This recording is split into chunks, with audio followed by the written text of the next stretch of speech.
হ্যাঁ আবিদ, তুমি না আমাদেরকে চ্যালেঞ্জ দিয়েছো, তুমি নাকি যে কোনো চ্যালেঞ্জ অ্যাকসেপ্ট করতে রাজি আছো। হ্যাঁ আছি তো। তো তুমি সাগরে যাই দেখাও আমাদেরকে, দেখি তুমি পারো কিনা। সাগরে ইয়েস ইয়েস। ঠিক আছে, অ্যাকসেপ্ট। আপনারা দেখছেন হাসান ভাই আমাকে চ্যালেঞ্জ দিছে, আর আমি চ্যালেঞ্জটা কিভাবে কমপ্লিট করেছি সেটা আপনারা শেষ পর্যন্ত দেখুন। আসসালামু আলাইকুম গাইস। আবিদ তার আগের ভিডিওতে বলছিল সে নাকি আমাদের যে কোনো চ্যালেঞ্জ অ্যাকসেপ্ট করবে। চলেন তার সাথে কথা বলে আসি, কি অ্যাকসেপ্ট করে কিনা।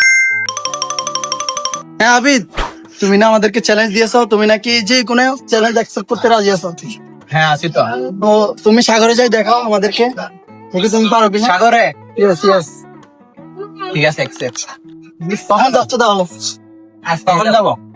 তুমি কখন যাবা সেটা বলো। আজকে যাই। আচ্ছা ঠিক আছে, ডান তাহলে। এই একটু করে যাবে। ওকে।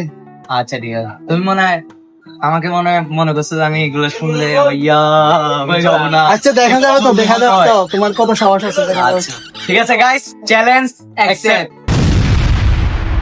আমি এই চ্যালেঞ্জটা নেওয়ার সময় ভাবতেই পারি নাই এই চ্যালেঞ্জটা যে নাজিমের জন্য এতটাও ভয়ঙ্কর হবে। গাইস, হাসান ভাই আজকে আমাকে চ্যালেঞ্জ দিছে সাগরে যাওয়ার জন্য। মানে ও মনে হয় আমাকে ভয় দেখাইতে চাইছে। ও তো জানে না হাঁস পানিকে কখনোই ভয় পায় না। তো যাই হোক, আমরা এখন যাচ্ছি বাসায়। আমি এখন ফ্রেশ হব, ভাত খাবো, ভাত খাই রেডি হই, তারপরে যাব। কিছুক্ষণ পর সাগরে বুট যাবে। যেহেতু আমি আগে কখনো সাগরে যাই নাই, তো এটা আমার ফার্স্ট টাইম। এটা আমার জন্য একটু রিস্ক হইতে পারে বা একটু আমি ভয় পাইতে পারি। কোনো সমস্যা নাই, ভয়ের মায়ের বাপ। ওইখানে আমরা যাই, যাওয়ার পর দেখি যে কি হয়।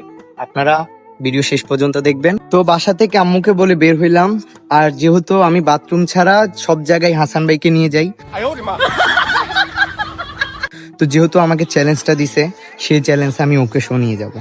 এবং আমার আরো বন্ধু কিছু আছে যাদেরকে আমি বলে রাখছি, তারাও আসতেছে, তাদেরকে শুনিয়ে যাব। তো এই ভিডিওটার ইন্টারেস্টিং পার্ট হচ্ছে আমরা আপনাদেরকে দেখানোর চেষ্টা করব জীবিত ইলিশ মাছ। জানি না আমরা দেখতে পারবো কিনা, কিন্তু আমরা চেষ্টা করব যেন আপনাদেরকে জীবিত ইলিশ মাছ আমরা দেখাইতে পারি। ওই যে স্পিডলেস দেখতেছেন আমার জন্য অপেক্ষা করতেছে। তো আমি স্পিডলেস নিয়ে এখন যাব সাগর পার। স্পিডলেসে বসলে আমার শরীরে আলাদা একটা এনার্জি চলে আসে, যেন মনে হয় আমি রকেটে বসে আছি। কিন্তু আমি এই রকেট দিয়ে চাঁদে যাইতে পারবো না, কিন্তু এখন আমি এই রকেট দিয়ে সাগর পার যাচ্ছি। সাগর পার আসা মাত্রই আমার সাথে দেখা হয়ে গেল বেলাল মাঝির সাথে, যে কিনা অনেকদিন ধরে আমার সাথে ছবি তুলতে চাইছিল। যে আমাকে চ্যালেঞ্জ দিছে সেই সবার লাস্টে। কিরে ভাই, তুমি এত লাস্টে কেন? মাছ খাচ্ছি মাছ। আমি বলছি লাস্টে কেন? লেট হয়ে গেছে ভাইয়া, লেট। চাপ্পা দিবা? ও আসছে না ওইধারে। কাকে দিছে? ভাবি আসতে দিচ্ছে না যে। তাও আরেকজনের বউয়ে অপমান করতেছে, অপমান। সাতটা সুন্দর আছে। এইখানে দেখতেছেন কতগুলা নৌকা। এই নৌকাগুলা থেকেই একটা নৌকায় করে আমরা যাব। যেহেতু রাজু ফার্স্ট টাইম যাচ্ছে, ওকে জিজ্ঞাসা করি যে ওর অনুভূতিটা কি। ভাইয়া, তুমি ফার্স্ট টাইম যাচ্ছ সাগরে, তোমার অনুভূতি কি? অনেক ভালো। কি ভালো? ভালো। ভয় পাচ্ছ না? তুমি ভয় পাচ্ছ না? না, আমি ভয় পাই না। হাসান ভাই আমাকে চ্যালেঞ্জ দিছে। হাসান ভাই আমাকে চ্যালেঞ্জ দিছে মানে সাগরে যাওয়ার জন্য। আচ্ছা, এটা কি বিতু ভাই? আমরা ভয় পাবো? তুমি তো ভয় পাও, তুমি তো বিতু ভাইয়া, আমি তো জানি। আগে যাই দেখাও। আমরা হইছি যে বাঘের বাচ্চা, মিয়া বাঘের বাচ্চা। কিসের বাচ্চা? বাঘের বাচ্চা। শোনো হইন তাক ভাইয়া, যাচ্ছি সাগরের মধ্যে নি। কি আনছে দেখো, চিপস। কত আইটেম দেখো, কত পরিমাণ চিপস আনছে। এগুলো মানে আমরা বিক্রি করে দেব। তোমাকে চ্যালেঞ্জ দিছি নাকি চিপস বিক্রি করতে যাচ্ছি, এটাই বুঝতেছি না ভাই। যেহেতু আমরা এতগুলো ফ্রেন্ড ঘুরতে যাচ্ছি আর আমাদের জন্য খাবার জিনিস নিয়ে নিছি, তো আমরা মাঝিকেও জিজ্ঞাসা করব যে তাদের জন্য কিছু নিব কিনা। ছোটগুলা, হ্যাঁ, এইটা দিয়ে কি হবে? বড় তো নাই। আর এগুলো আমরা খাওয়ার জন্য নিছি আর কি। ওদের একটা কেক আর ইয়ে নাও, কি লিখল স্পিড খাইবো, স্পিড আমি খাই। আরে আমার লাগছে বন্ধু, ওগুলা তো বড় গুণ নাই। হ্যাঁ, সাগরের লাহার কেন তুমি আছে এখন? এখন কম আছে, অনেক কম। এখন একদম বাতাস আছে? এখন এক না। নদীর মতো, এখন নিডাল নদীর মতো এখন। কয় ঘন্টা লাগে? এদিকে দেখা, এই দেখ, এদিকে দেখা। এখানে যেরকম না, ঠিক এরকম ওইখানেও হালকা একটু বেশি লাভ থাকতে পারে, কিন্তু একটু এর বেশি না। আমরা সবাই রেডি হয়ে নেমে গেলাম সাগরে নৌকায় ওঠার জন্য। আর ওই যে দেখতেছেন আমাদের আরো কয়েকটা নৌকা কাজ করতেছে। হাবিব ভাই, এক্সপেরিয়েন্স কেমন আপনার? ভাই আমাকে চ্যালেঞ্জ দিছে মানে এটা এখন অ্যাকসেপ্ট করতেই হবে। আপনারাও চাইলে আমাকে চ্যালেঞ্জ দিতে পারেন, কিন্তু সুইসাইড ছাড়া এনি চ্যালেঞ্জ আপনারা আমাকে দেন, অবশ্যই আমি অ্যাকসেপ্ট করবো। ভিডিও সুইসাইড চ্যালেঞ্জ আপনারা চ্যালেঞ্জ দেন, কমেন্ট বক্সে লেখেন যে চ্যালেঞ্জ সবচেয়ে বেশি আসবে সেই চ্যালেঞ্জ আমরা করবো। আমরা সবাই এখানে অপেক্ষা করছি নৌকার জন্য, যেহেতু নৌকা একটু দূরে থাকায় আমরা নৌকায় পৌঁছাইতে পারতেছি না। আর আমরা যদি এখন নৌকা পর্যন্ত পৌঁছাতে চাই তাহলে আমরা অর্ধেক ভিজে যাব, কিন্তু আমি চাই না ভিজে ভিজে নৌকায় উঠতে, তাই আমার মামা একজন আমাকে কোলে নিয়ে নৌকায় তুলে দিয়েছে। আর এদিকে হাসান ভাইরা ভিজে ভিজে নৌকায় উঠছে। 5 minutes later. তো আমরা এখন চলে আসছি বুটে। এখন আমরা এখান থেকে প্রায় 2 ঘন্টা দূরত্ব, প্রায় এখান থেকে 2 ঘন্টা দূরত্ব। যতটুকু দূরে আমার ঠিক আইডিয়া নাই যে কত কিলোমিটার দূর আমরা যাব। 12 কিলো। আচ্ছা 12 কিলো, আমরা প্রায় 12 কিলোমিটার দূরে যাব এখান থেকে। তো আপনারা দেখতে থাকেন কিভাবে যাই আর আমাদের সাথে কি কি হয়। ওদের সাথে আমাদের আবার পরে দেখা হবে, সমস্যা নাই। ওরা আমরা 12 কিলোমিটার একই খালি থাকছে এদিকে। আমাদের বোট রওনা দিল গন্তব্যের উদ্দেশ্যে, আর পিছনেই ছিল আমাদের বন্ধুদের নৌকা। আর এদিকে আমরা 3 বন্ধু টাইটানিকের ফিল নিয়ে নিচ্ছিলাম। সত্যি কথা বলতে এত মজা লাগতেছিল বলার মতো না। আর ভিডিওটা আমরা বেশি লং না করে গুগল ম্যাপে আপনাদেরকে দেখিয়ে দিচ্ছি আমরা পতেঙ্গা থেকে সাগরের ঠিক কতটুকু দূরত্ব আমরা এসেছিলাম। তো এখানে আমি আপনাদেরকে আরেকটা জিনিস দেখিয়ে দিচ্ছি। আপনারা হয়তোবা ভাবতেছেন ওরা এখানে কি করতেছে। ওরা এখানে সবাই খুঁড়া গাড়তেছে জাল বসানোর জন্য। আমরা চলে আসছি আমাদের গন্তব্যে, যেখানে আমাদের জাল আছে আর আমরা যেখান থেকে মাছ তুলবো সেখানে আমরা এখন চলে আসছি। অনেক কষ্টে নিজেকে এখানে নিয়ে এসেছি, আমি পেশ করেছি। কিছুটা সময় ওদের সাথে জাল টানার পর যখন জালটা উপরে ভেসে উঠলো তখন দেখতে গেলাম যে জালে মাছ আছে কিনা। তো আপনারাও দেখতেছেন জালটা এখন ভেসে উঠলো আর জালের মধ্যে ইলিশ মাছ দেখা যাচ্ছে।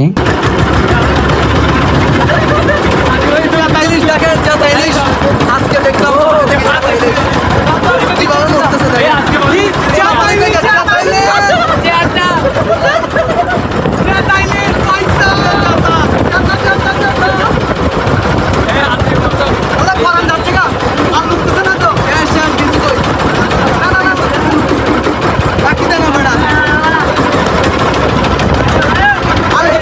তো ফাইনালি আমরা জ্যাতা ইলিশ মাছ দেখেছি, যেটার জন্য আমাদের এত দূর আসা, এতটুকু করা। আপনাদেরকে আমরা বলেছিলাম শুরুতেই যে আমরা আপনাদেরকে জ্যাতা ইলিশ মাছ দেখানোর চেষ্টা করব, আর আমরা সেটাতে সফল হয়েছি।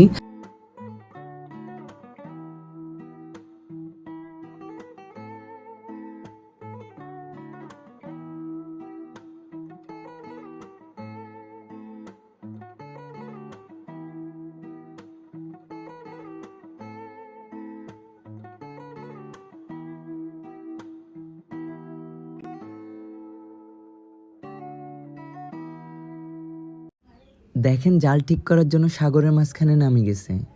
তাদের এই সাহসিকতাকে আমি রেসপেক্ট জানাই। আর আমরা যারা তাদেরকে তুচ্ছ মনে করি, তাদের পেশাকে ছোট মনে করি, আসলে এটা কিন্তু ঠিক না। কোনো কর্মই ছোট না। একটাবার চিন্তা করে দেখেন, তারা যদি কষ্ট করে মাছ ধরে না আনতো তাহলে কিন্তু আমরা মাছ খেতে পারতাম না। তাই আমি সকল ফিশারম্যানদের মন থেকে সম্মান জানাই। তারপর কিছুক্ষণ পর এইটা হইল, নাজিমের মাথা ঘুরায় নাজিম পড়ে গেছে। আমি প্রথম মনে করছিলাম তেমন কিছুই হবে না, ও কিছুক্ষণ পর উঠে আবার ভিডিও করবে, আমার ক্যামেরা ধরবে, কিন্তু আমি বুঝতে পারি নাই যে কিছুক্ষণ পর এইটা হবে।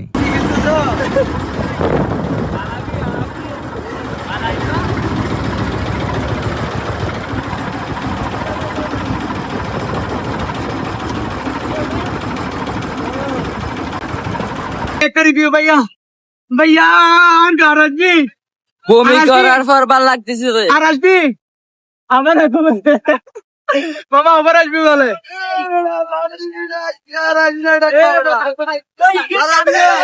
ও ভাই রে ভাই, ছোট ছেলেদের কার আনা যাবে না। হাসান ভাই, তোমারও কি বমি আসতেছে নাকি? আমার তুমি আসতেছে না ভাই, একটু মাথা হ্যাঁ মাথা নেশা হয়ে গেছে। নেশা, ও নেশা ছাড়াও নেশা হয়ে গেছে। করতে এখন আরো নেশা পড়ে গেছে। আর 13 নদী পার হয়ে তুমি আসবে যদি